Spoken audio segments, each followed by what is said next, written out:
Hi friends, welcome to our channel Smart Study with Siri. Today current affairs bits. Indonesia నూతన అధ్యక్షుడిగా ప్రభోవో Subianto ఎన్నికైనట్లు ఆ దేశ ఎన్నికల సంఘం ప్రకటించింది.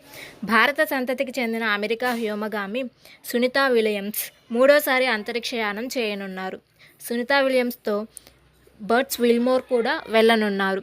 జాతీయ పంచాయతీరాజ్ దినోత్సవం ఏప్రిల్ 24. భారత్కు చెందిన ఎవరెస్ట్ ఫిష్ కర్రీ మసాలాను సింగపూర్ నిషేధించింది.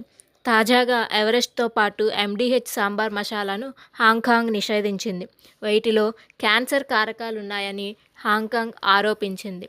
భారతదేశంలోనే అతిపెద్ద వాతావరణ గడియారాన్ని council of scientific and industrial research ఎక్కడ స్థాపించింది అంటే న్యూఢిల్లీలో స్థాపించడం జరిగింది.